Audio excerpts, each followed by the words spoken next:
Hey guys, Marvel Fan 45 here, and today we'll be reviewing Mishima, A Life in Four Chapters.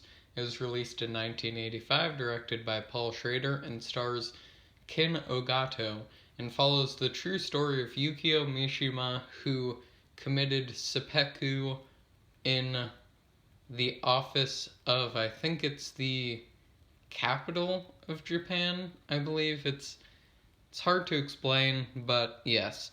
You also follow four separate stories from books he's written as you watch the film and his childhood. And that's all I really want to go into. So, Mishima, Life in Four Chapters, has been one of my favorite films ever since I first saw it. There's nothing else like it. That's not an exaggeration, that's not hyperbole. There is nothing else in film you will ever see that looks like Mishima, that sounds like Mishima, that just has the atmosphere that Mishima is able to create. It's just something else. It's a once in a lifetime experience in terms of viewing it for the first time. The first time I watched it, my mind was just blown, but I didn't fully appreciate it. So, it was still a favorite, but it wasn't a high favorite. The second time I watched it, I appreciated it a little more. In this rewatch, I appreciated it, I think, to the fullest I possibly can. It's just otherworldly. That's the only way to describe it. Schrader is able to craft this just beautiful, touching, steady of loneliness, fascism, a lot. He goes over a lot. Oh, beauty. He goes over so much in this time, classical values. He goes over so much in the time of this film. I couldn't discuss it in the span of 10 minutes. It would take me an hour to try and go over every single thing that's happening in this film. From literally the first scene of Mishima waking up and getting ready for his work and his final day on Earth, pretty much. It's this. There's already something else going on. That's all I'll say. You won't catch it on first watch. You'll sort of understand it, but he's looking in this mirror, and all of a sudden, all these things flash in it. And they're all people, and if you pay attention throughout the film, you'll realize who they are and what it meant, and how all four of the stories really tie together from the start. It's hard to explain, but this movie also allows you to have an interpretation, which I loved. It has one of, if not my favorite ending in film history, besides Twin Peaks: The Return. But that final scene where you're just flashing through all the stories and you're seeing all the stuff Mishima has struggled with, then it cuts to that final shot on the beach. I'm not going to spoil it, but that final shot of the beach just broke me. That shot is more impactful than most films wish they could be. I would rather have 1,000 Mishimas than a bunch of cliche blockbusters. Now, don't get me wrong, I enjoy blockbusters, but we need more stuff like this. But the score by Philip Glass is possibly my favorite score ever put to film. From the opening scene, it has this mystical, almost flying up sense to it, where it feels like you're floating when you listen to it, if I were to describe it. But it helps make the movie what it is. This is one of the movies where I will legitimately say everything comes together perfectly. Every single aspect just comes together into this just magnum opus of cinema. Mishima is just perfect. I know I say that a lot in my reviews, and I know I give a lot of high ratings, like, Mishima is one of the few movies where, like, again, it's like nothing I've ever seen. It's my favorite Paul Schrader film written and directed, so that includes Taxi Driver. As much as I love Taxi Driver, Mishima just no comparison. Like, Mishima just knocks out Taxi Driver for me, no comparison. Again, I love Taxi Driver. I haven't seen it in a while. I may do a review of it. After I watch a few more Scorsese's, then I'll do a full video talking about more Scorsese. But, Mishima. My favorite bit in the film is the diner bit, where the kid has to... Diner segment is a better way to put it. Where he's sort of a kid, more like a young adult, has to go and do something with a mob boss in order to pay off his mom's debt.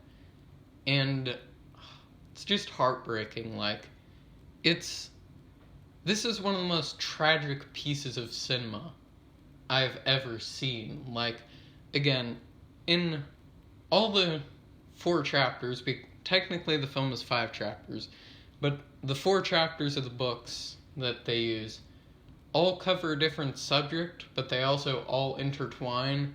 Like, the first 2, the diner bit and the Golden Pavilion, both deal with beauty in a different way. Then the military bit, and then the final bit with Mishima obviously tie together. Like, if you've seen it, you know what happens. But this is just a perfect film. Like, I cannot recommend this enough.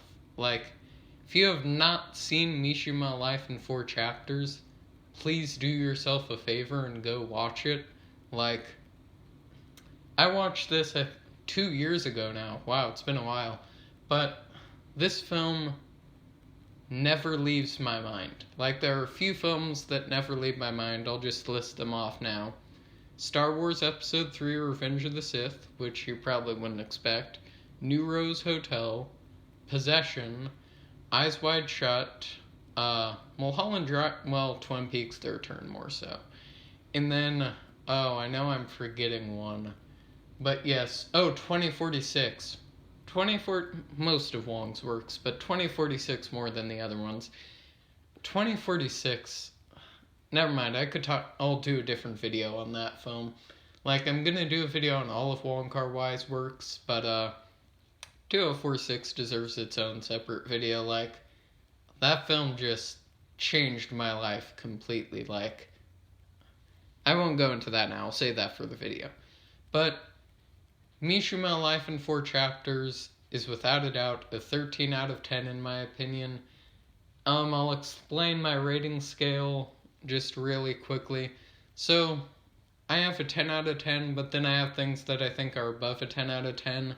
But I mainly use it so I can rank, like, favorites by, like, lower tier, higher tier, mid tier, if that makes sense. So, like, 11 out of 10, 10 out of 10 lower tier favorites. 12 out of 10 mid tier favorites. 13 out of 10 highest of high, holiest of holy tier favorites. Like, I mean, if I were to give an example of a mid tier favorite right now, probably Dragon Inn, which I can't wait to review. It's a masterpiece, but like, it's a mid tier favorite, which just shows you how good King Hugh is. Oh, and I'll have a video out on King Hugh soon. Be excited for that. I just have to get the time to watch A Touch of Zen and Raining on the Mountain or in the Mountain. I forgot which one exactly. But yes, Mishima Life in 4 Chapters. Check it out. Essential viewing if you're a cinephile, in my opinion. Like, if you're a cinephile, a fan of cinema, if you want to get deeper into cinema, this is the place to go. Like, this took me down a massive rabbit hole of movies, and I'm glad it did. Like, without this film, I wouldn't be where I am in terms of cinema today. Like, it's one of the films I would call my favorite film. Again, but that's a lot of films. But, yes. Mishima, A Life in 4 Chapters. Please watch it. Now, in terms of the rest of Paul Schrader's filmography, I still have a lot to see. I've obviously seen the Scorsese, Raging Bull, Taxi Driver, Mishima right now, but I'm interested in the rest of his career as a director because I watched a video on it that just talks about how bizarre his career is. He made a movie with Nick Cage, which I don't know how that'll turn out, but I can't wait to see it.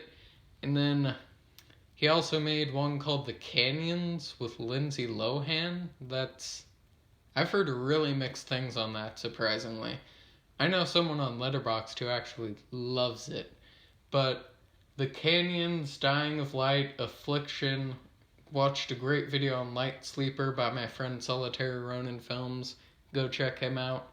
But yeah, I want to dig deeper into his filmography and figure out what's up with it. So again, I've heard really bizarre things about it. But yeah, in terms of what I'll be watching next, I'm probably gonna watch Why Don't You Play in Hell soon, the Sion Sono film.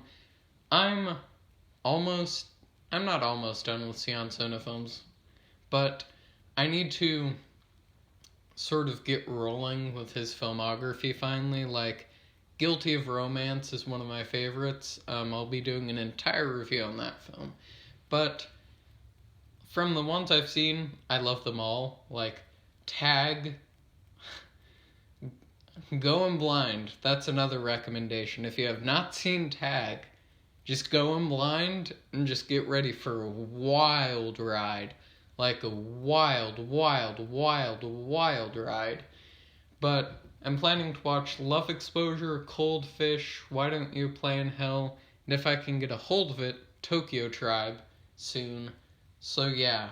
Then I'm planning to get into Simon Liang's films with What Time Is It There and Goodbye Dragon Inn. Again, I love King Hugh, so I can't wait for that. But I've heard it's a more meditative film, so I'm gonna prep myself for it.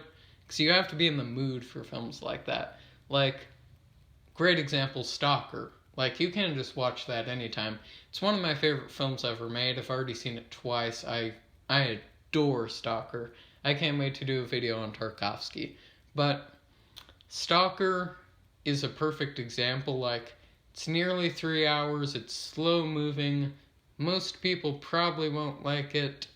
But, well, no. If you're a cinephile, you'll love it. But if you're of a more mainstream audience, you may like it. But, like, you have to be into that type of cinema. Like, you have to be in that mood where you're ready to just sit down, think, analyze, and just let the atmosphere overtake you. And that sounds like the kind of thing Dragon Inn's gonna be. No, Goodbye Dragon Inn, sorry. So I can't wait to see it. Simon Liang's filmography in general sounds like right up my alley. Like, he sounds exactly like my type of director. Then I'm gonna watch a few other films from the decade I missed. Tinker Tailor Soldier Spy. I've actually heard good things about. I thought it was just a generic spy movie, but I read a bunch of reviews on it, and I was wrong apparently, so I'm gonna check it out. Then The Duke of Burgundy, I also plan to check out. I've heard that's really good. And then I've got a massive list of stuff I'm planning to watch soon. Bamboozled by Spike Lee, I'll definitely be getting to soon. I mean, again, I just have a massive list of stuff I want to get to soon. So yeah, that's the end of the video. Stay safe, stay quarantined, and have a good day.